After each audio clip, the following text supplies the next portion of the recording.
Welcome to tonight's forum, From Waste to Wonder, where we're going to have a chance to explore together Chicago's next frontier, our river fronts. My name is Mary Sue Barrett, and I'm president of the Metropolitan Planning Council, and we're delighted to be a co-host, along with the city's Department of Planning and Development, of tonight's forum.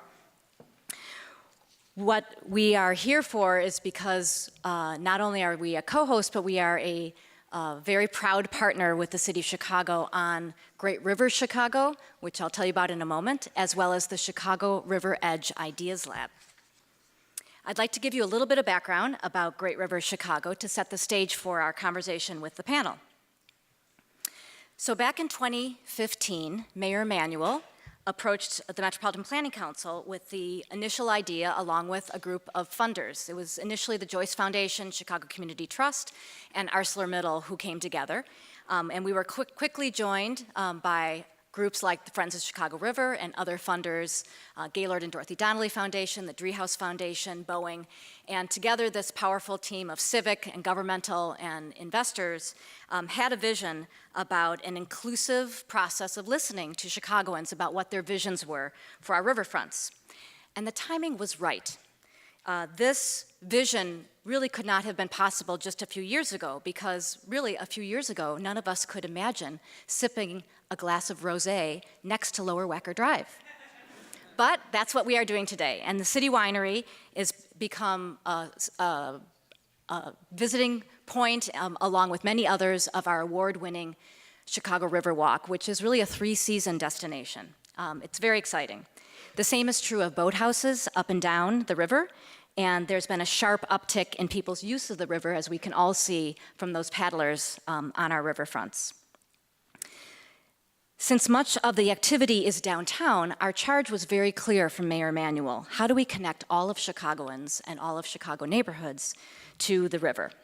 And when you visit the new Chicago River Edge Ideas Lab, which is just across the street, it's at 72 East Randolph. This is part of the Architecture Biennial, and we hope that you come visit often between now and early January, that you will also share our excitement for this next segment. This particular lab focuses on the segment from where the Riverwalk concludes today at Lake Street down to Chinatown and the Pingtown Park. So back in August of 2016, just a little over a year ago, Mayor Emanuel released the results of this listening process, which is a vision called Our Great Rivers. And it's a vision for what is a number that continually astounds me, our 150 plus miles of riverfront in Chicago. That's North Branch and South Branch. It's the Des Plaines River and the Calumet River. So we are proud that all of us coming together have been making progress, and that's not just recently, it's over decades. The work that Friends of the Chicago River have done in cleaning up the quality of our river, the Metropolitan Water Reclamation District, these are all foundational for what is possible. And there's a handout available for you today with a synopsis of what we have achieved in just the short year between late summer last year and this year. We've accomplished quite a bit, and there's quite a bit more to do. So the vision is a result of an extensive outreach. What we did was we listened to many Chicagoans, more than 6,000 online, through lots of different listening sessions in person. We had events at storefronts, in park field houses, on kayaks, barges, wherever people wanted to talk and dream together about their riverfronts. And your message was really clear. What Chicagoans said was that they had three goals. They wanted the rivers to be inviting, productive, and living. And simply put, they just wanted to be by the water. That's what Chicagoans want. So earlier this year, when the Chicago Community Trust put out a call for proposals from neighborhood organizations, they were excited to see that more than 40 applicants stepped forward. And these ranged from ideas for a walking history museum on how the Native Americans portaged the river, to investments to dramatically increase river access down at Altgeld Gardens along the Calumet on the southeast side. 9 of those great ideas have already been funded in the first wave of Chicago Community Trust, Our Great Rivers grants. And riverfront development, which you'll get a chance to hear about very shortly from our panel, is a huge part of opening up public access to our riverfronts. So this idea of productive and inviting and living is something that each of the panelists have done their part to bring to life. I want to show you just one rendering, which I think brings to life Daniel Burnham's motto of make no small plans, as well as the Chicago Architecture Biennial's theme of make new plans. We are trying here with our riverfronts truly to do both. And Our Great Rivers vision is brought to life through these incredible renderings by Carol Ross Barney. We're proud that Carol is a board member of MPC, and her firm did some incredible work like this one. This is a picture of the South Branch of the Chicago River, which is disconnected, but this vision here is to connect through Riverfront Trail, pedestrian bridge, a former industrial site that's near 31st and Ashland, becoming both river-oriented and transit-oriented development, which would be an asset to residents on both sides of the river. Access to the state-of-the-art rowing facility that was designed at Eleanor Street by Jeannie Gang. And so this is just one example, but it really brings to life the maxim that great design with authentic community engagement can really propel progress. So the River Edge Ideas Lab was Mayor Emanuel's next big idea and request. And we were excited to be invited to be part of that, and we were also a little daunted. The idea was to invite 9 world-class architectural firms to come forth with ideas about what was possible.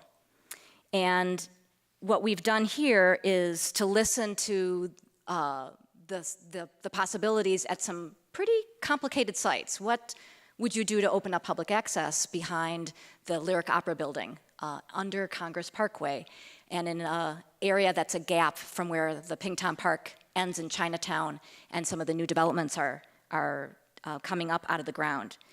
The only directive from the mayor and from the Department of Planning and Development was make public access a reality and assume that a continuous riverfront trail is the dream that we are wanting to make more down payments on continuously. So when you visit this River Ideas Lab, which is open now through right after the holidays, you'll understand this potential.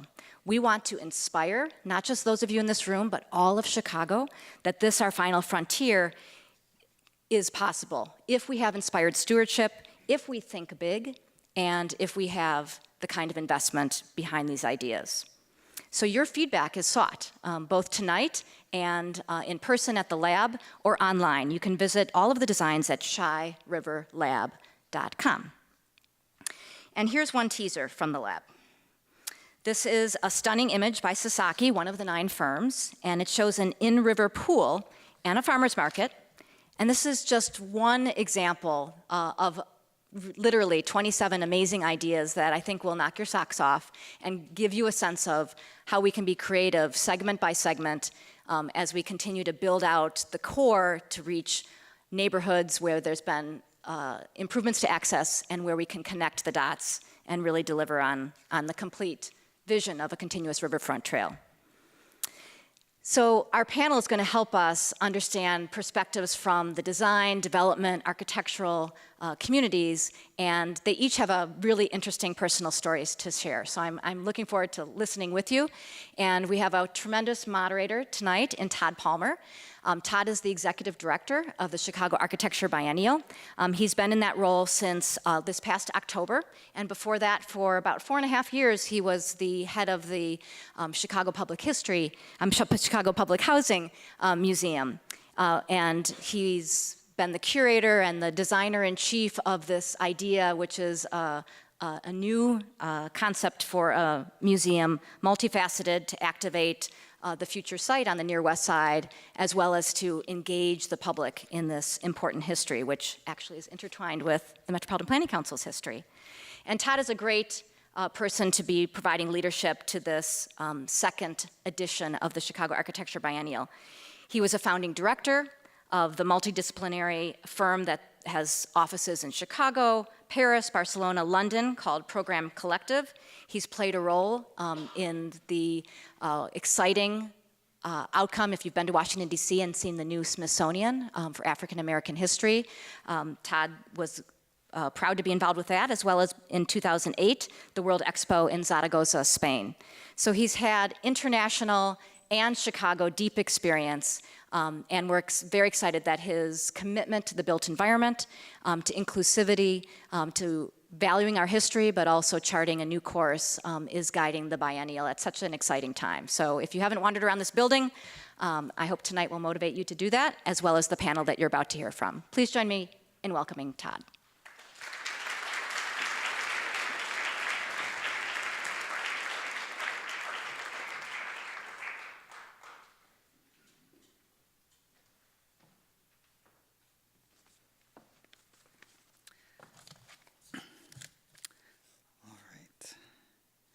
Thank you, Mary Sue, for that very kind and generous introduction, and welcome to all of you to the Chicago Architecture Biennial. This is part of our Tuesday Talk series, and we're very pleased to be doing this in partnership with both the Metropolitan Planning Council and the City of Chicago's Department of Planning and Development. I will be introducing our panel in a moment, but I want to be sure for those of you that may not have been part of the biennial thus far. We're just really finishing our first month as of yesterday. We've been open to the public since September 16th.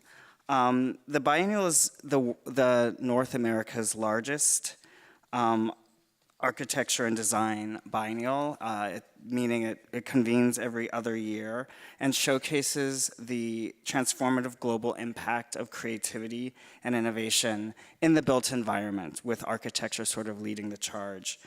This year's biennial is the second. The first was in 2015.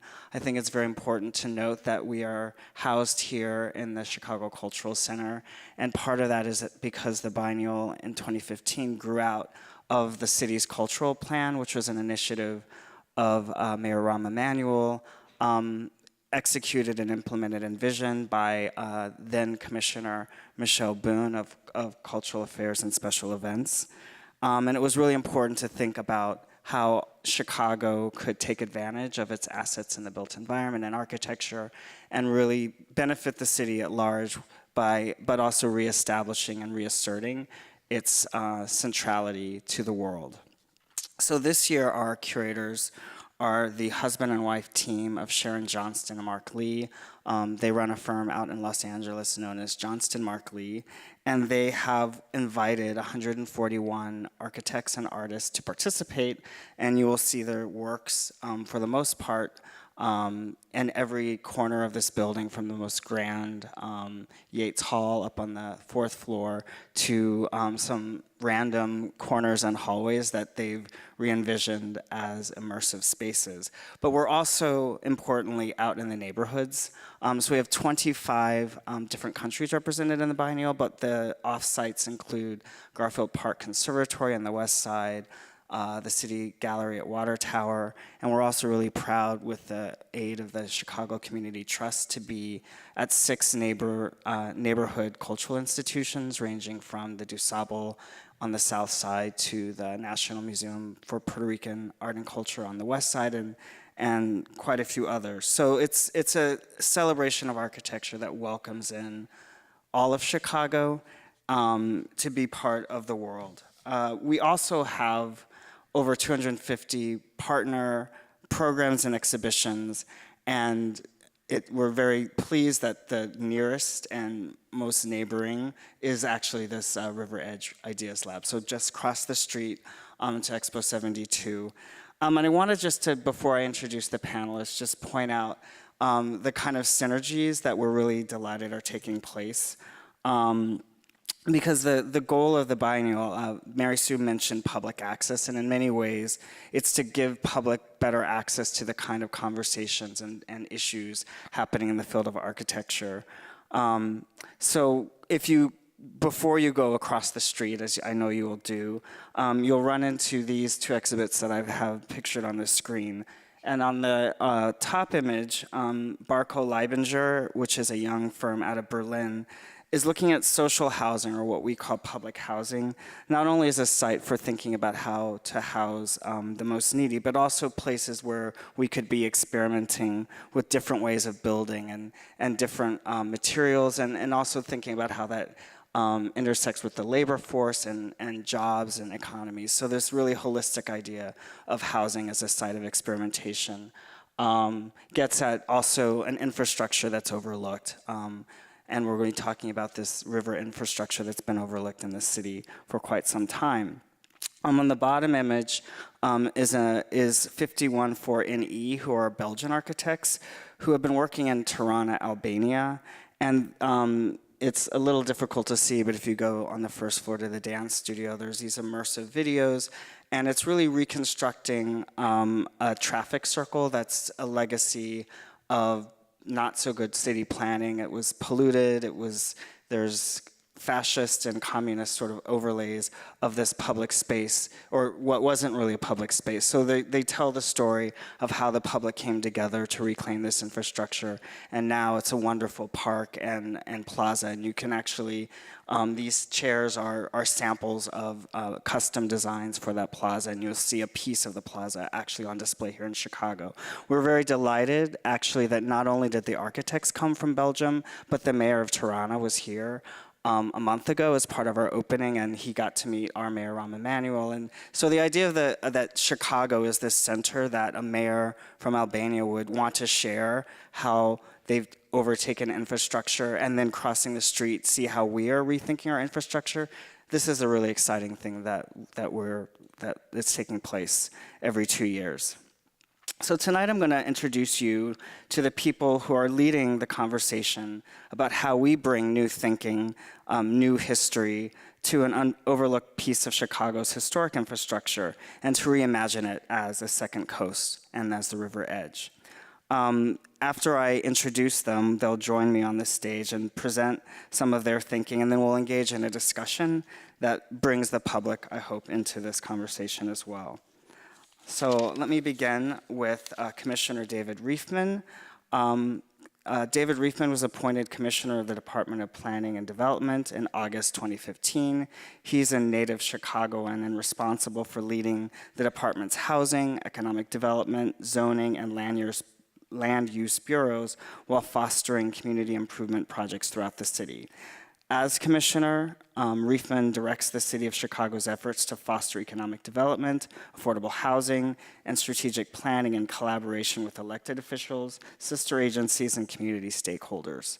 His priorities include the modernization of the city's industrial land use policies, the implementation of its transit-oriented development regulations, and the coordination of all its affordable housing policies. He's also involved in planning for the Obama Presidential Library, new development along the Chicago River, reactivating urban infrastructure for new uses, revitalizing business corridors in the neighborhoods, and many other initiatives that foster sustainable development and equitable investment throughout the city. Riefman grew up in Rogers Park, just one neighborhood north of me in Edgewater on the north side, attended Sullivan High School, and earned his bachelor's and master's degrees from the University of Illinois. He received his law degree from Northwestern University. John A. Buck II founded the John Buck Company in 1981 and serves as its chairman. Mr. Buck is responsible for the overall strategic direction of the firm and its resources. He also leads JBC's board of directors and is a member of the firm's investment committee. Throughout his career, he has served the community through numerous civic boards and committees, in addition to the John Buck Company Foundation, which focuses on at-risk children and families within the Chicago metro area. Mr. Buck has served on the Metropolitan Planning Council, the Civic Committee of the Commercial Club of Chicago, the Lyric Opera, San Miguel Schools, and the Big Shoulders Fund. He received his BA from the University of Notre Dame, a JD from the University of Texas Law School, and an MBA from the Wharton School of Business and Finance.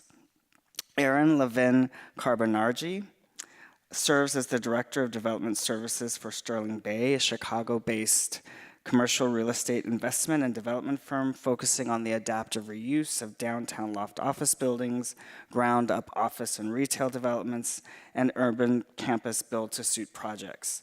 Prior to joining Sterling Bay in 2015, she served as the executive director of Chicago's Public Building Commission and delivered nearly $3 billion of new development, major renovation, security, technology, and asset repositioning work. Prior to her public service, Erin worked on commercial office, retail, and institutional projects through OWPP Architects and the Architects Partnership. She received her Bachelor of Environmental Design from Miami University in Oxford, Ohio, and a Master of Architecture from the University of Illinois at Urbana-Champaign. And not last or least, but Philip Inquist is recently retired leader of Skidmore, Owings & Merrill, or SOM's Global City Design Practice, one of the world's most awarded urban planning groups. Philip and his studios have improved the quality and efficiency of city living on 5 continents by creating location-unique strategic designs that integrate nature and urban density within a framework of future-focused public infrastructure. The scale of his design perspective continues to expand, from innovating sustainable urban forms that enhance city living with walkable, transit-enabled districts that are humanized by their natural amenities, to rapidly changing urban clusters within regional ecosystems like North America's Great Lakes Basin and China's Bohai Rim. The Chicago Tribune named him and his studios Chicagoans of the Year in Architecture, citing the city-friendly designs of Phil Inquist. So I'd like to invite all of you up to the stage, and we'll try not to bump into each other, so I'll stand here and sit down last. And we'll all share a bit about how you have the roles you've all played in leading the city's development of its river edges.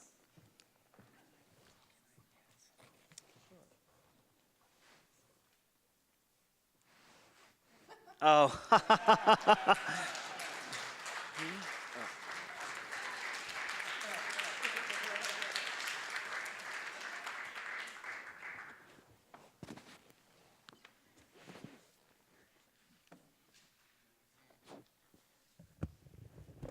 Hello? And the clicker. So many things I have to do. So I guess we're going in this order. We got a clicker? Okay. Can you hear me? Hello? Yep. Great. Well, good evening, everybody. I'm David Riefman. I'm the Commissioner of Planning and Development. I'd like to thank Mary Sue, Todd, and my fellow panelists. I'm very happy to be here tonight. And before I start, I'd just like to take a moment. I would be remiss if I did not recognize the hardworking staff of the Department of Planning and Development, many of whom are here this evening. So if you would all just stand for one moment to be acknowledged for your hard work. There's more of you out there. Thank you.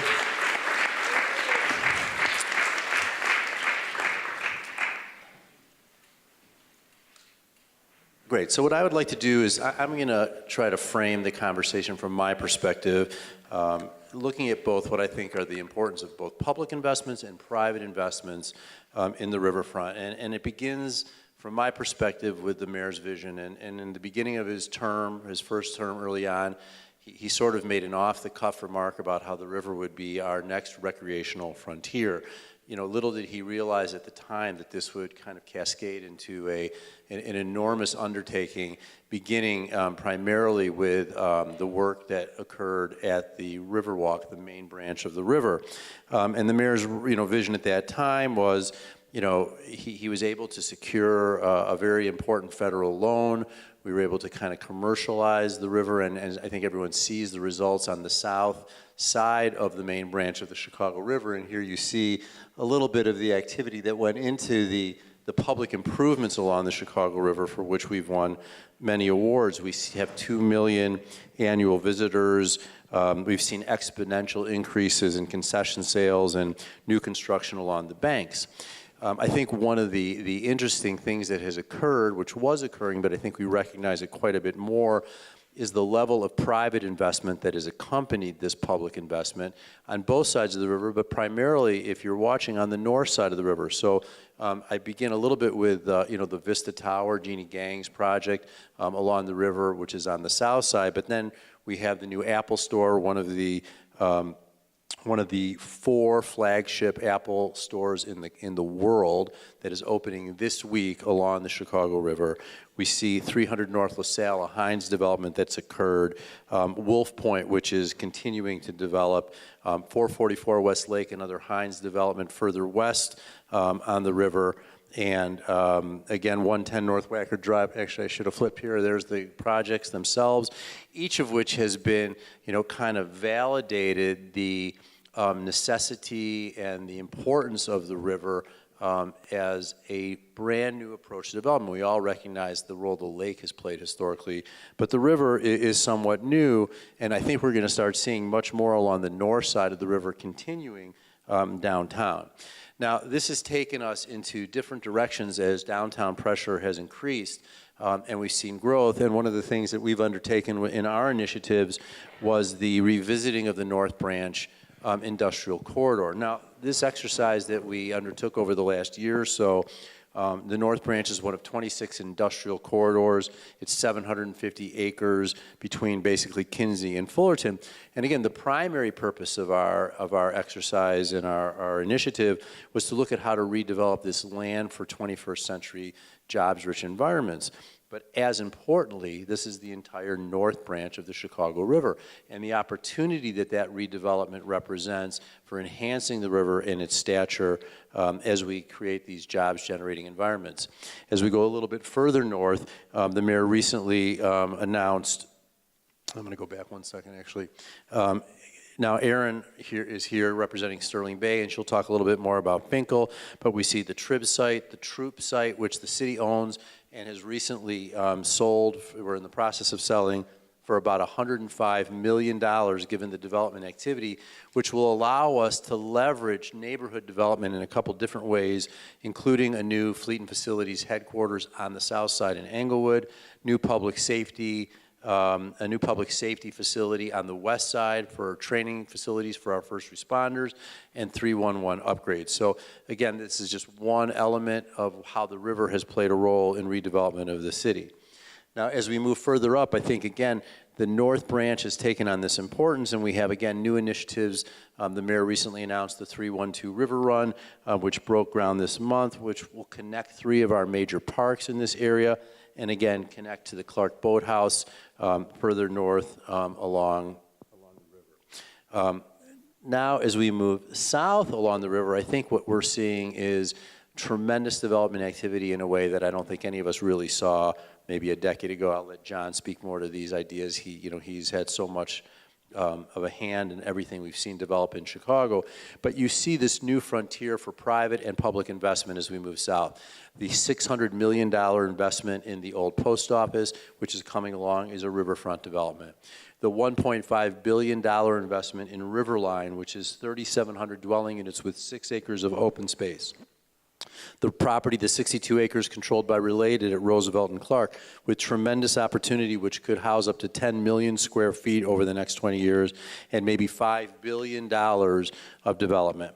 So as we looked at all of this type of activity occurring, and the mayor specifically was very, very concerned that we as a department and we as a city, that we look at all of this private investment and all these things that we're doing from a public perspective and make sure that we are addressing the issues of public access, of kind of thematic integrity of the riverfront. Not that every different condition would be identical, because that would not be what we want either, but that we have kind of a seamless integration of the river and big ideas on how we did it. That was the origin of the River Edge Ideas Lab. And what you're seeing here are 3 of the examples of the 27 examples which you can see across the street. The Civic Opera House, which is Sasaki's design, where streets cross the river at Congress. Here we have Studio Gang's design. And finally, where bridges are located above the water at the St. Charles Airline Bridge, which is David Adege's firm's design. And you can see all of them across the street. And again, with the help of the public, with the developers and all these investments, what we're hoping to do is have a set of integrated guidelines, approaches to make sure that the public's interest is served at the same time we see this unprecedented private investment along the river as it's reborn as our second frontier. So that's what I'd like to start by framing it. I'll hand it over to John at this point.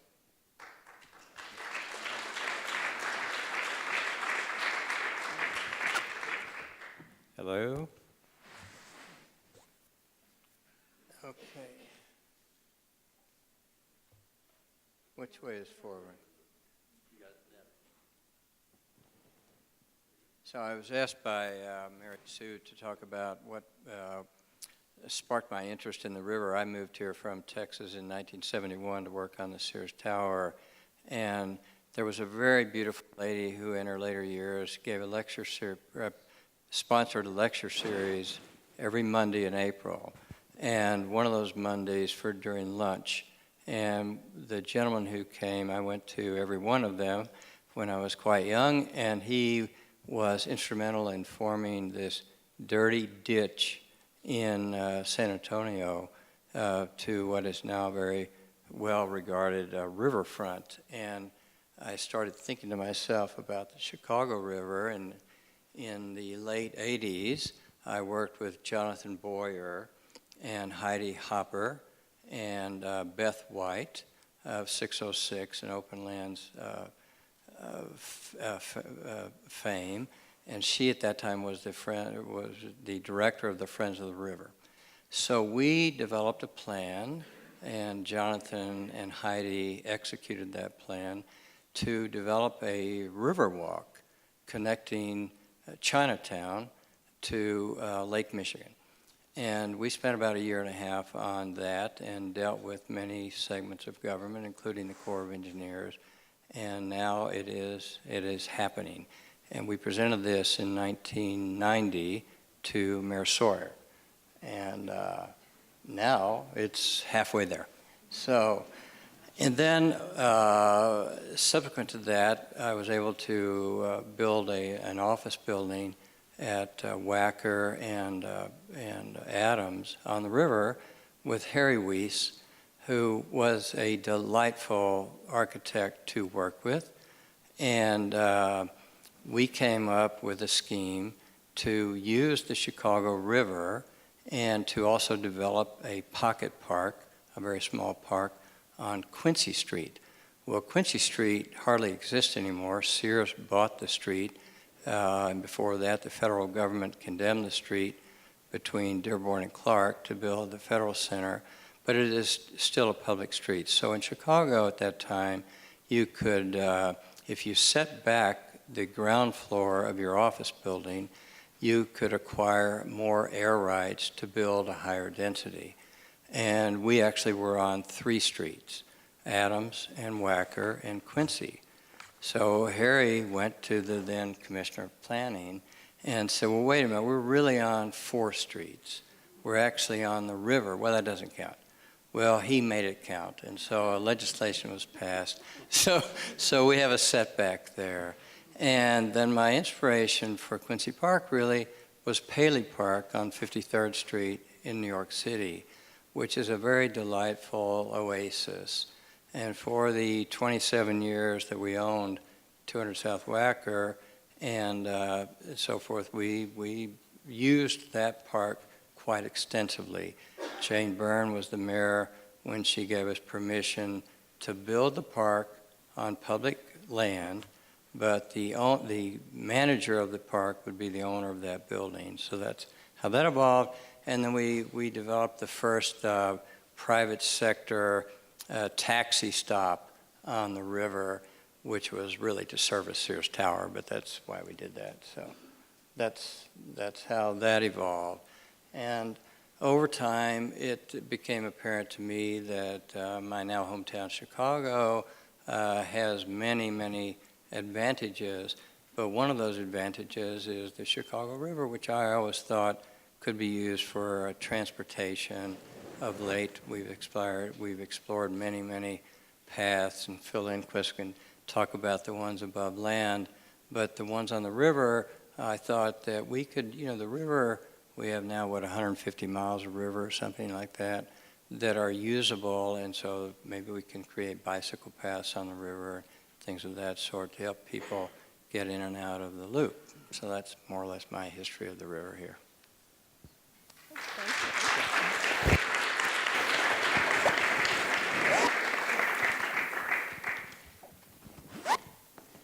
Well, thank you On behalf of Andy Glore and all the gang at Sterling Bay, I'm thrilled to be here among this distinguished panel.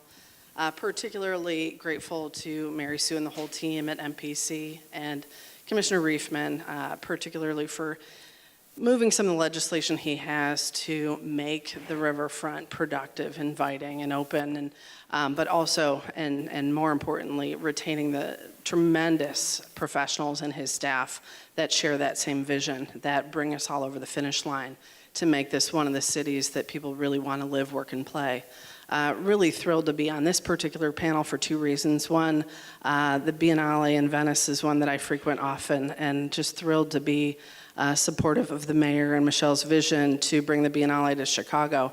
It is such a wonderful opportunity to expose folks to something that may be in their backyard, but not realizing it's one of the things that is a tremendous draw to Chicago for visitors and tourism alike. And secondly, we're sponsoring or helping to partner with Skidmore on a venue in the Fulton Market District next to the Ace Hotel that is a retrospective of structural engineering as part of SOM's history.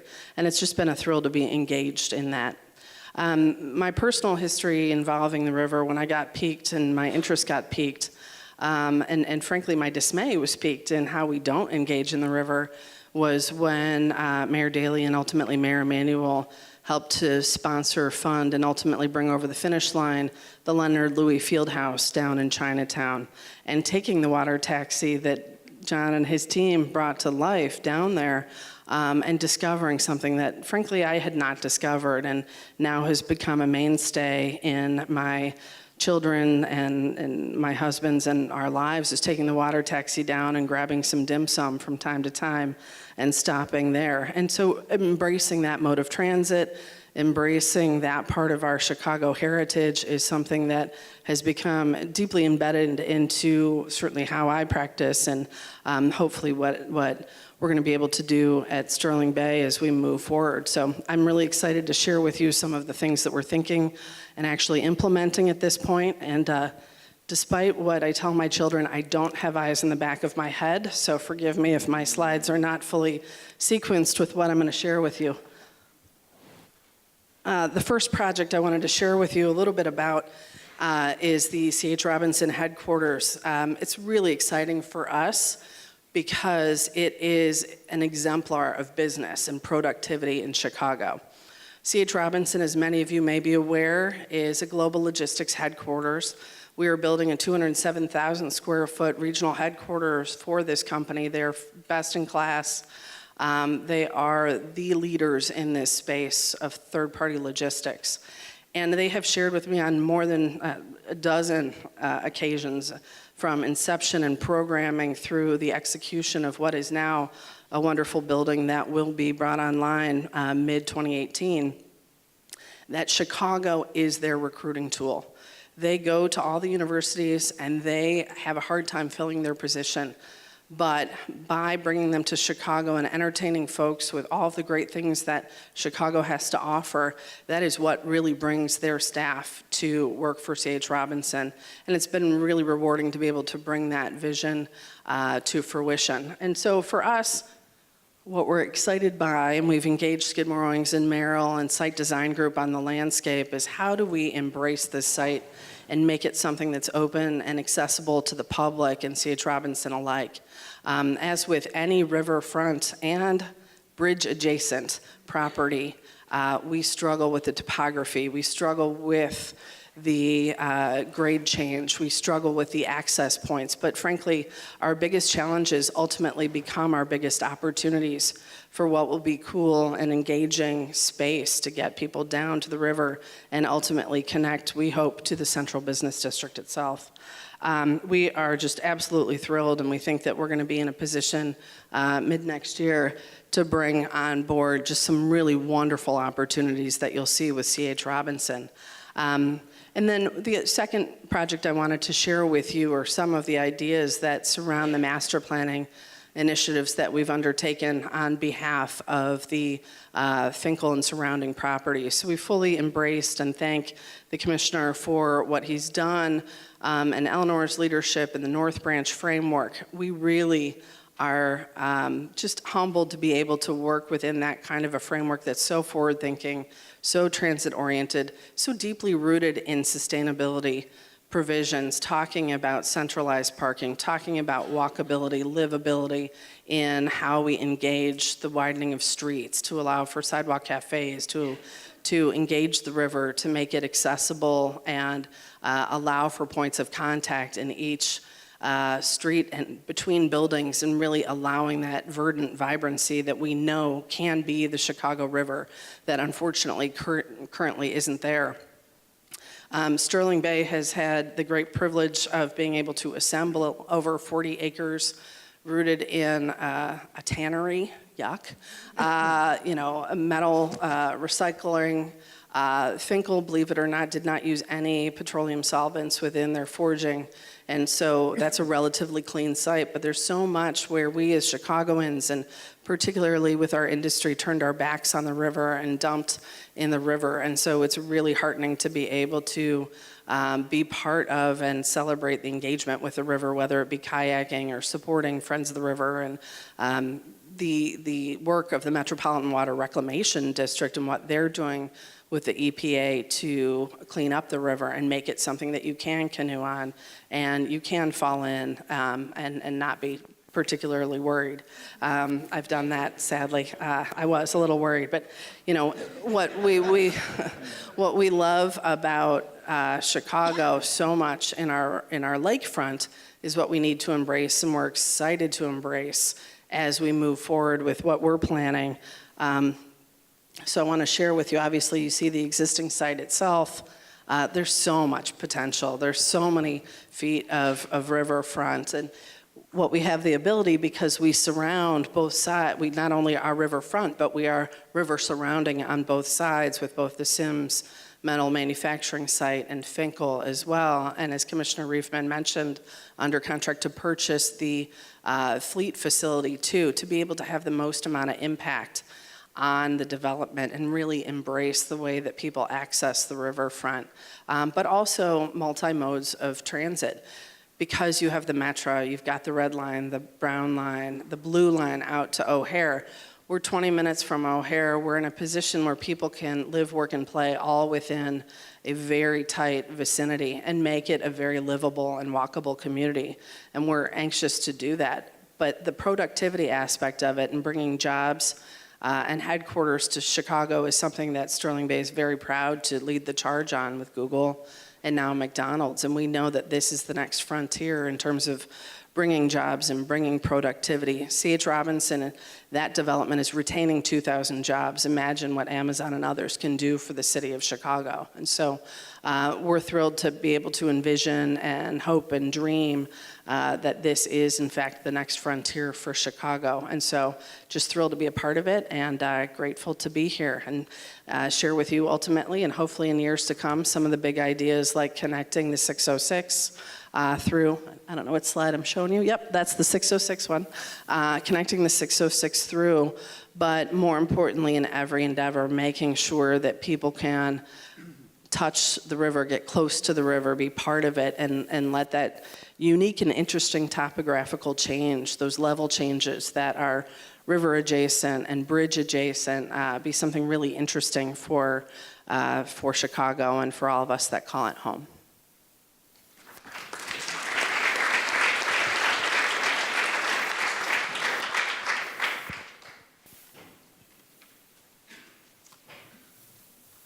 Okay, well, like Aaron, I'm very thankful to be on a panel like this. It's great to be included, so thank you all for inviting me. And I think that any Chicagoan is passionate about the river, but there is a remarkable transformational moment right now where we're seeing this tired industrial river shift to a paddling river.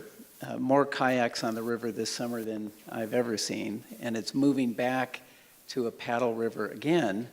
It was a long time ago, and it's becoming this amazing, as the mayor says, Chicago's next great park.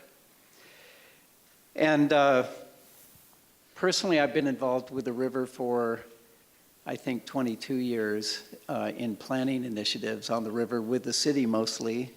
But my firm's been involved in ideas around the river for the last maybe 60 years with some very bold ideas. And it was all about bringing people back to the water's edge and raising the awareness of this river as an asset, not a liability.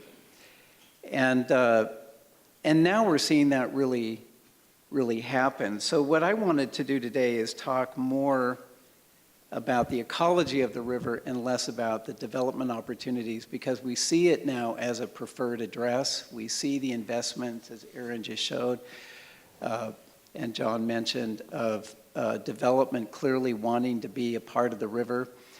And we're seeing it as a transportation corridor as well. But I wanted to spend my few minutes talking about the importance of the river ecology and working with Friends of Downtown and Open Lands and MPC and listening to Josh Ellis at multiple lunches, working with David St. Pierre at MWRD.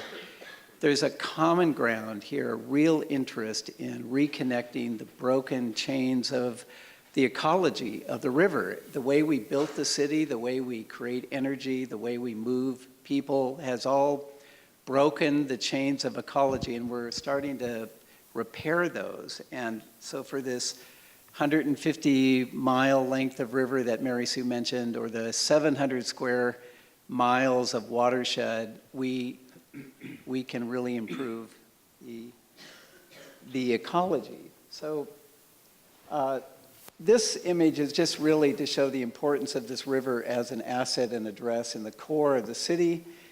But John happened to mention the San Antonio River Walk, which was a very dead river and back door, and it's become not only an asset to the city, but it's become a very healthy river too, with efforts to bring oxygen into the water and wetlands into the water.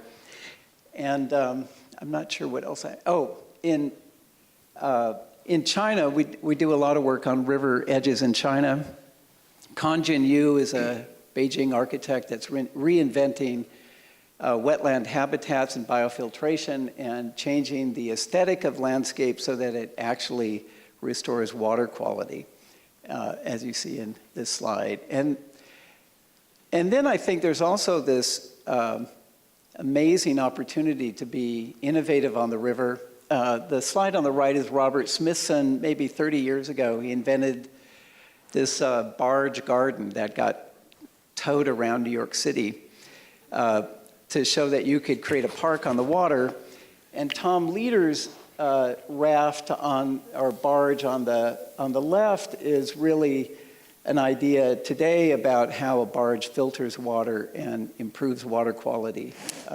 And so I think this idea of maybe having UI labs on the river where they can invent and manufacture, we could actually be inventing a whole new kind of infrastructure that is also a public amenity, but is helping to improve the quality of the water. We're also seeing a lot of efforts to take industrial waterways and expand the wetland contact with water by creating additional islands or channels and increasing the frontage of land to water by 3 times, by 4 times. So you can increase wetland planting, it improves fish habitat, turtle habitat, and takes toxins out of the water. So we're very interested in this particular idea, and we applied it in some of the designs we submitted to the MPC River Edge competition. So this is down at Pingtom Park, where the river is a little bit wider, and we have a large public park. And we actually proposed adding a linear island that created a kayak corridor, so a more protected place for kayaks, but it also increased the wetland planting by 3 times. So that we're able, in every project we do, to improve the quality of water. Also, under Congress Parkway, what we were proposing is by creating simple windmill driven pumps. You could pump some of the Chicago River water up and let it spill back down and aerate so that you get oxygen back in the river. Because one of the big challenges of the river through downtown is there's very little oxygen in the water to support aquatic life. And then at the Opera House, what was interesting to us there is we actually felt we could still get wetland planting in, but it's really a intersection of all these people coming off the trains, moving across the river at street level, and then if the river level is connecting from the lake all the way to Ping Tom Park, you have the ability to connect river level and street level with all the commuters moving across Madison and Washington. So you have 200,000 people that you're dealing with in the morning and the afternoon. That the Riverwalk is providing people a whole new way to move through the city. And then my closing slide, not to end on a grim note, but all these rivers add up. So the Chicago River now drains to the Mississippi comes down to the Gulf of Mexico. So this map is just really the watershed of the full North America continent, and how all these rivers together create the biggest dead zone on the planet in the Gulf of Mexico. And we keep putting waste in rivers, and I think that we're at this transformational moment, not just in terms of the Chicago River, but how we look at living in balance with our ecology. And I think that Chicago is doing a great job improving the health of its river, and if everybody does this down that line, we won't have that yellow zone, and that we won't be seeing waste as something we just put in the water, but we actually see waste as an asset we reuse. So that's where I hope we're going. Thank you.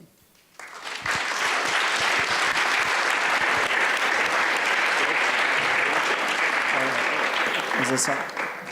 Okay, so I'm really eager to jump into this conversation with you, David, John, Aaron, and Phil. But before we do, just want to recognize that we will have an opportunity to bring all of you in the audience, well, not all of you, as many of you as we can.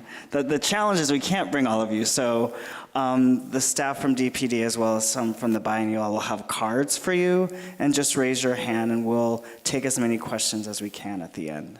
So jumping into kind of the question of what makes this historic, and the biennial, the theme obviously is make new history. And one of the things I think that happens when you see, for example, up in Yates, that in 1922, there wasn't a Tribune Tower. It was this moment that a competition was held and there were forces at play that made it possible for Chicago to create this great monument, but it didn't exist. So perhaps we're at this pivotal moment with the river edge. And I'm curious from all of your diverse perspectives, why now? Why is this happening? And perhaps you could also think about what prevented, why didn't it happen before? We'll start maybe with Commissioner Riefman. Well, I don't know that I can say exactly why now, other than, a little bit of vision by the mayor in terms of its recreational potential. But I do think in terms of the type of, one of the things the mayor asked me to do when I took this job was to undertake real review of our industrial policies and industrial modernization. And clearly, I think people have pointed out, I think Aaron mentioned it, the historical role of the river that, C.H. Robinson's, the old Gutman Tannery site, and turning our river from kind of the back door in our sewer to a true amenity. And with the change in our industrial evolution, we have to really reinvent the river as a different type of asset. So from a historical perspective and consistent with the theme of the biennial, that's really how I see. How are we really reinventing the river's role throughout our entire city? Anyone else have a sense of why now? I think, and the commissioner's absolutely right, so much of this is an evolution, though.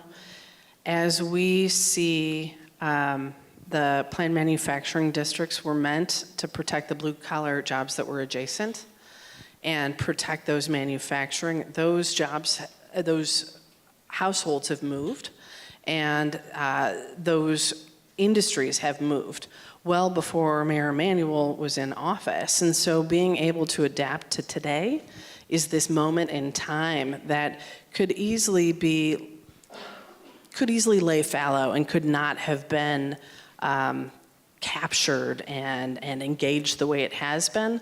But the energy around this is particularly amazing. I mean, it's palpable in our office, throughout the nation, as you talk to folks on peer groups and ULI and other places, because Chicago is one of the few places where, and Mayor Emanuel is one of the few mayors that truly engage, adapt, and pivot based upon now, and based upon the realization that ecological, environmental sustainability is also economic sustainability, and that people want to live, work, and play in places that make them feel good. They may not be able to define what makes them feel good, but they know it when they see it. And I think it is now that we need to capture it, and I truly applaud the administration for being able to do so and do it now, and do it so nimbly and so quickly. Chicago gets a bad rap for Al Capone to whatever, but the reality is this city issues permits faster, issues zoning changes faster than any place else in the nation. And to be able to change this kind of monumental legislation to embrace job creation is tremendous. I think it's also the changing dynamics of the central area. Many more people live here than even a decade ago, certainly 20 years ago, and more people are coming here. I mean, there's so much housing under construction, and to support a 24-hour community here, you need a different set of, or collection of public amenities and open spaces, and I think the river has to play a bigger role now that so many people are living in and around downtown. John, how about the other side of it? Why not before? Were there forces that prevented this kind of thing from happening? Well, things take time. I mean, it was a quarter of a century ago before we did that study. I mean, things just take time. And the city of Chicago is so much different than it was when I moved here in 1971. And the world is different, and people are paying much more attention to the CBD, and the opportunities that exist for commuting also have become much more important. Trying to get people off the automobile into the CTA, walking, running, bicycling. It's just a different town. So We're going to get in a little bit into some of the specifics, but I want to kind of talk to you now about the big picture. So we have this term, the second coast. And it suggests, something pretty, well, not global, but coastal, like pretty comprehensive.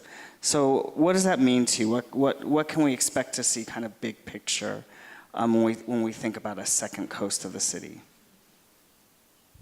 I don't know who came up with that term. It doesn't really mean anything to me, really. Jesus, it's a river. It's not a second coast. So no comment. Okay. Well, I'll take it then. So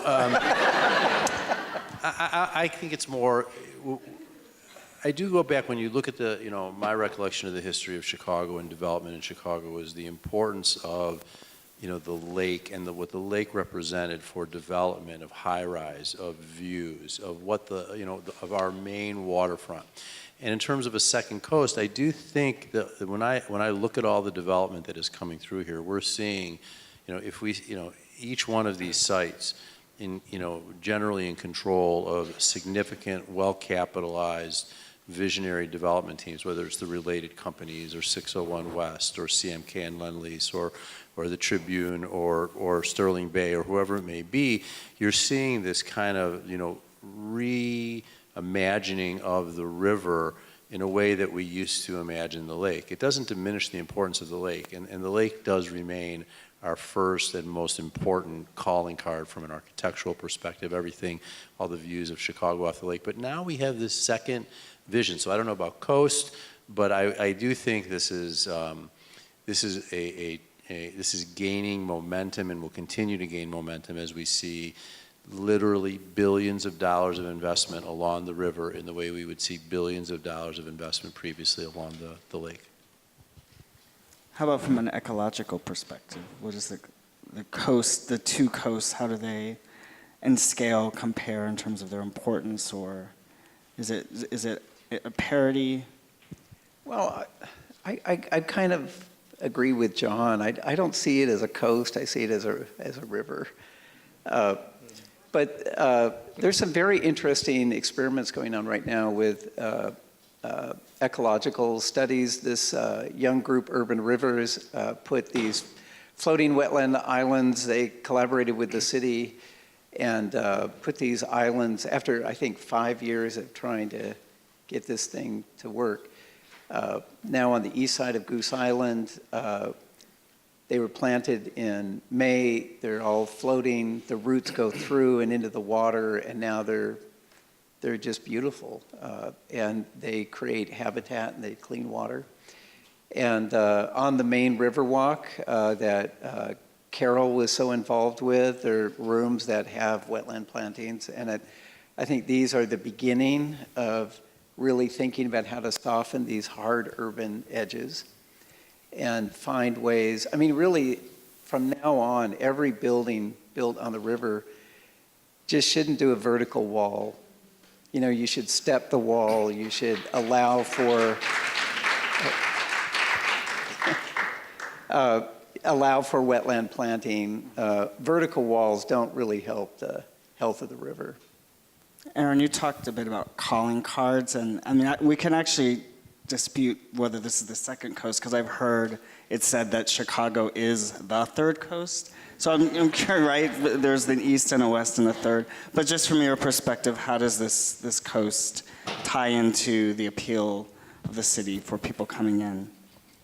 Third coast, second city, I feel like we've got an inferiority complex that we need to really address. But it is first and foremost one of the best cities in the nation, number one, and that has a lot to do with the river and the lake. And the reality is we are not subject to tidal flows, the up and down. We are far more protected in the center of the nation from any kind of climatic change or other things that require, quite frankly, a more intricate design process that keeps away the water. We're in such an advantageous position that we can welcome the water in different ways as we embrace the ecology that Phil is mentioning. There are even fish hatcheries that are within by the Riverwalk and the CBD, just to be able to witness a lot of that development and look at how folks embrace the river is tremendous. Whether you call it a coast or a frontier, it's one of the great opportunities I think we have beyond the lake that is really an attractive component if we embrace it and really capitalize on it the way we should. I have very distinct memories of hosting, the Chicago hosting NATO, and before it, the Olympic bid, where people came to Chicago with mouths agape, not realizing how big our lake is, that you can't see the other side, and that we have such an expansive network of rivers and the ability to access the rivers, that I think it is one of those features of Chicago that make us the best, not the third or the second. The one we haven't mentioned the role that the Chicago Architectural Foundation has played in this too. Their architectural crews on the river, I think, has done so much to raise awareness of the river, not just in the Chicago region and nationally, but really internationally. And it's a phenomenal asset. So as much as we love Chicago, part of the biennial is about this exchange of bringing the world here, and even, gosh, we can learn things from the world too.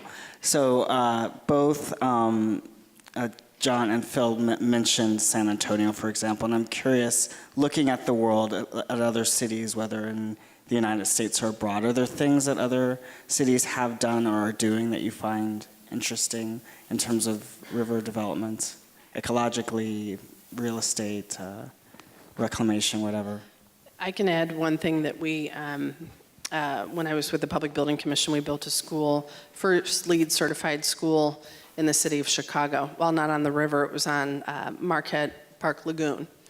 And what we quickly learned is that a lot of our water has injected minerals in it that are meant to keep copper pipes and other piping materials from leaching lead and other product into the water supply. But it's predominantly phosphor-based, and so a lot of that those phosphors, which is one of the key ingredients in fertilizer, began an algae bloom within Marquette Park Lagoon.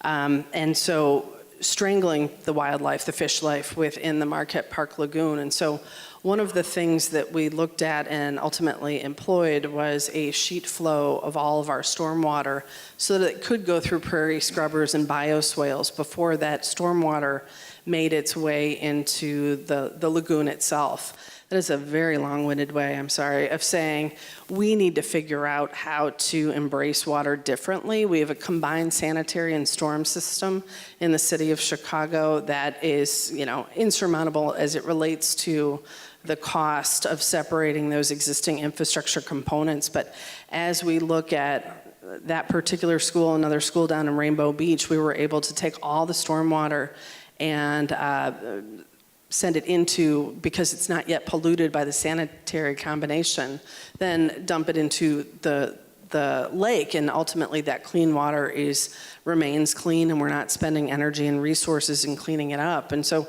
I think so much of what we need to do ecologically is good business. We're not polluting then only to turn around and clean, and we need to really embrace and figure out how better to deal with our storm and sanitary systems in the city of Chicago.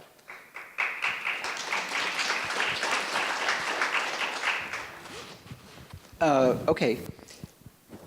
I think Los Angeles is struggling in their efforts to redesign their river, which is really like just a big escape valve to the ocean. But it's an interesting problem. They have a 4,000-foot elevation difference from the mountains to the ocean, and so they get these huge, rather violent rainfall flows through the city. But this concrete channel has galvanized the people of Los Angeles to come together. They've done lots of demonstration efforts, designs to remove the concrete, let the ground be permeable, get the ground into the aquifer, create public open space. More people want to live on this. And it's going from a much worse condition than the Chicago River ever was, and it doesn't have water all year round either, to something that I think will be an asset. So I think that's an interesting model to watch. David? Well, it's something, one of the examples, the mayor worked closely with the mayor of Paris, and they've talked quite a bit about the kind of redevelopment that they want to do in Paris. I think one of the things that we can learn, so a lot of the Paris riverfront is reclaimed, automobile roads. It's very controversial there. People love it, people hate it, but they have the advantage is they have this built environment already where which I think they can commercialize better. They don't maximize it, in my opinion. But, to kind of Phil's point earlier, one of the purposes of the River Edge Ideas Lab, and one of the things that we're looking at with everything is the kind of pedestrian, human, accessible scale of where the built environment meets the river. So in Paris, the Riverwalk is a solid wall, right? You're really holding back a major river from flooding your city. But here we do have all these opportunities to create this, multimodal environment, whether it's walking, biking, wetlands. So I think one of the things I'd love to see come out of this and lessons learned from other places is really achieving something very special with that scale. We will not have traffic in any of those developments. And these are all pedestrian accessible things. There's no cars or roads envisioned anywhere in any of those developments we talked about, whether it's Finkel or the 62 acres. So I would say that would be an important lesson learned from other places, that we can really achieve something very special with what we started on the Riverwalk. Okay, let's talk about priorities. I think, design, trained as an architect, is often about weighing. We can't do everything at once, and we saw examples of, economic development. Ecological development or ecological healing improvements, leisure ideas, workforce ideas. In your opinion, if we had to prioritize in thinking about the river, what would that top priority be? Maybe the commissioner, you want to start? I can't prioritize one over the other. I mean, we really have the opportunity to do all these things correct. A jobs-generating environment that's amenitized, that also, makes the river, more swimmable. All these things have to work together. So I really think that is what we're striving to do. I don't think I would prioritize one over the other. I don't think they work without each other. I think there's a simple diagram that would be really great to achieve as soon as possible. It seems like the planets are kind of aligned for this, but from the Finkel development, and Aaron, you mentioned the 606 coming into that, and then continuous river walk access all the way down to Pingtom Park, Cermak, Chinatown, and that's right around where the Paseo Trail is. Isn't the Paseo Trail in that area? Yeah, So both of these rail lines shifting to pedestrian ways, moving east-west, connect deeper city to the river, and then the river starts to be this really strong conduit. That diagram with Finkel and the related work and the post office shifting and the Paseo Trail coming in and extending 606, you add all those up, and that's a pretty powerful game changer, I think. So, David, if I were you, that's what I would be striving for. Well, I'll add that to my to-do list, Phil. Thank you. But it is the mayor's vision, right, to make those connections all the way down. And there are some constraints on the river as you go further south, and taking it through the Paseo and through the industrial areas of, down on the southwest side.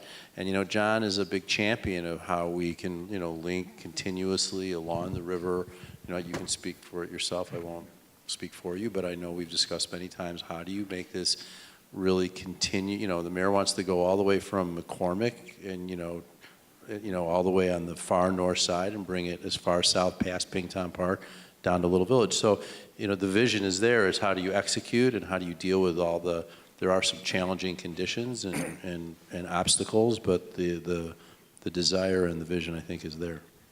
I think, Todd, you're putting too much pressure on yourself. There's a lot of questions from the audience. Let's go. They're still juggling them. Are you guys almost ready? I have one more question to throw out before we get to the audience. Did you want to say something about priority? And that's just what a bad word would be, a missed opportunity. And is there anything, when we're looking at an innovative riverfront, that the city can do to make sure that we support innovation? Are we ready for questions? Okay, great. Okay. All right, I'm gonna get my glasses out just in case. Yeah, good luck reading. Test your handwriting skills. This many architects should have great handwriting.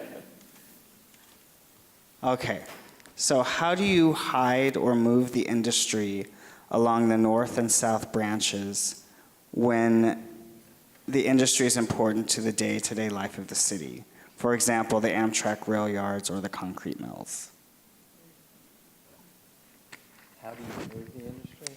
How do you hide or move? I don't think you hide it. I think you want the industry that's there to be vibrant and create jobs, and you want to integrate it. Integrate it in a way where it's working with a mixed-use city. And there are some challenges, but I think for the most part, and I think Goose Island's a really interesting example of this, where it's all becoming so mixed use. I think industry, residential, workplace, recreation's all kind of coming together. Yeah, I think you embrace it. I mean, when you look at the North Branch plan, we begin with the various critical services. You're not going to, that's still a part of everything we need to thrive on the river as well, whether it's, materials providers or asphalt. And, there are some interesting opportunities. We looked at, I'm not going to speak for their owners, but, you have the Tribune site next to Prairie Materials, and Prairie has those huge, I don't know what the term is, but where they store the their concrete silos. It's a tremendous opportunity for art, for integration, for environment, character buildings that we have on Goose Island. I think it can work together. I have tremendous confidence in the creativity of the Chicago architectural and development community. Those are grain elevators. I grew up with those. They don't have concrete coming down. All right, so another question here has to do with that there are communities and forces, whether NIMBYs or that are not for development and don't want to see these sites developed. How do we get them on board to support higher density and mixed-use programming as a neighborhood asset? That's a big question. That's a big question. Progress is progress. If the world's changing, I don't know where that question's gonna take us. Well, I mean, I will say this. I think, a lot of it has to do with engagement and how you really engage the community and listen to people's ideas and incorporate, the best of all those worlds. I don't think it's a black and white answer. And again, you look at the North Branch or Kinsey process that we're in right now, we have, had dozens of meetings and opportunities to weigh in on how this should look and what it should be, and both in person and on the web and other things. And Erin and her company are going to have to navigate that framework as they come up with development opportunities. At the end of the day, people don't want to see all this land just sit there and devalue and do nothing. We have to find creative ways to reuse it. So I think there are strategies to address the concerns. There are people who want nothing to happen, and that won't be the result, but there are ways to address development and ways to address all the priorities that come with development. Density is important, open space is important, access to the river is important. There's no reason they can't all work together. I think you're going to have, and echoing what the commissioner said and John said, you're going to ultimately have NIMBYs regardless of where you go. Every project has its naysayers, but you've got to find the audience and you've got to engender the trust that you're really trying to do the right thing. Not every member of the community is going to care that I can kayak from Blue Island up to the Baha'i Temple.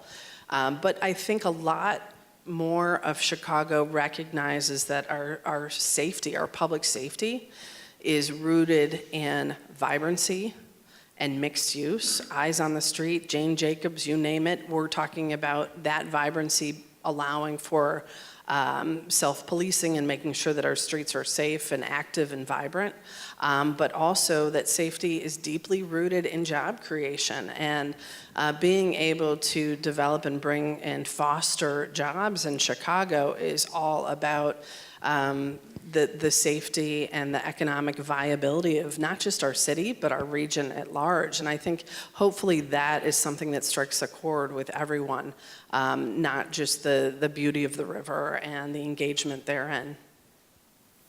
Okay, this question, do you have, Phil? I think this goes to you. Chicago's lakefront and rivers are important stopovers for hundreds of thousands of migrating birds, bats, and butterflies. What is the plan for providing adequate wildlife habitat along the river's edges? Milkweed.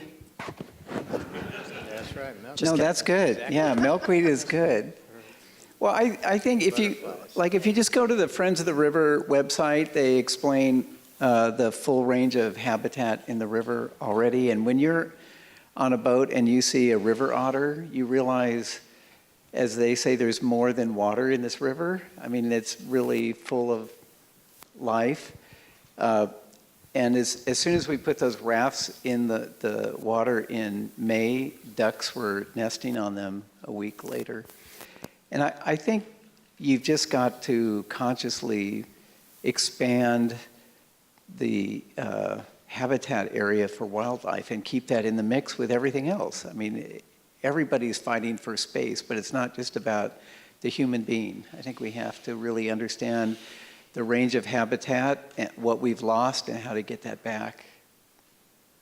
All right. This question is about how the city, developers, design community, and public work with the federal government and the Army Corps to boast and accelerate growth in green infrastructure initiatives.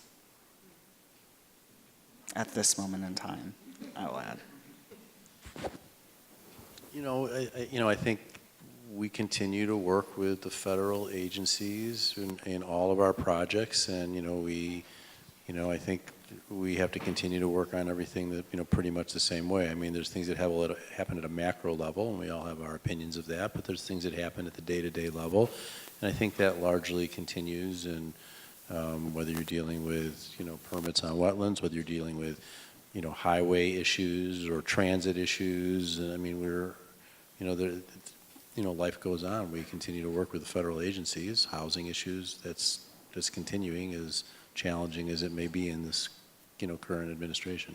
But I would also say that I dealt with the Corps of Engineers in 1988 and 89 with respect to the Riverwalk, and going under the bridges, they said was an absolute non-starter.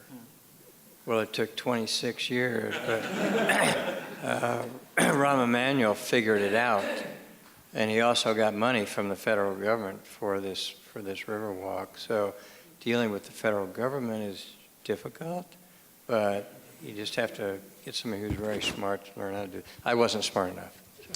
And to your point, the Riverwalk is funded with a TIFIA loan, right? Yeah. So Yeah. that's the type of thing that this kind of administration should be promoting and using more as a tool for private investment and public investment based on wise economics. Yeah. This question gets to affordable housing and how any of you envision it being incorporated into riverfront development to ensure the diversity of the communities along the river. Yeah, speak to that. So affordable housing in America is an issue, and I would say that this city is paying a lot of attention to that, and I know that the Commissioner of Building is focusing on the codes, and the codes have to be changed and modernized. There are so many innovative ways to build housing much more cheaply than we can by following the existing codes, which were written in the 50s and 60s. And that is going to happen in this city. I feel very confident that it will. And there's a lot of attention in this area. And it's going to happen in Chicago. It will. Okay. Another question on the kind of ecological front. How does water level variability and connectivity to combined sewer create opportunities or challenge for riverside use? Ooh. Ooh.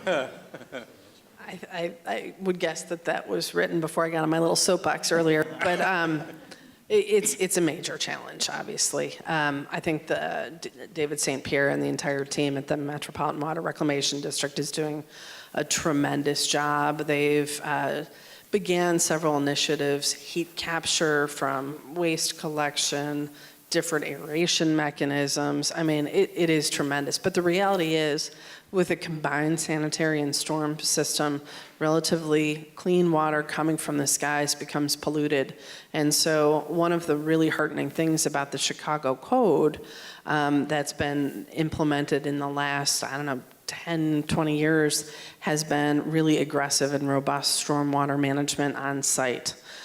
Being able to implement a storm trap type system with permeable pavers and other mechanisms to allow as much of that clean water to percolate into the soil has been, I think, a game changer. But there's so much more work to be done. And I think between what the Commissioner of Buildings is doing, as John alluded to, with modular construction and other things that are being explored, as well as the stormwater capture and the fast permit process in Chicago, I see great things happening in the future. And we also have the Deep Tunnel project, which the federal taxpayers are paying a lot for, which even though Senator Percy voted against it, and we've spent billions of dollars on that project, and it is continuing. There were articles recently about that in the paper, and that's probably in today's dollars, if it were to start now, it's probably a $10, $12 billion project. So we're not ignoring this issue.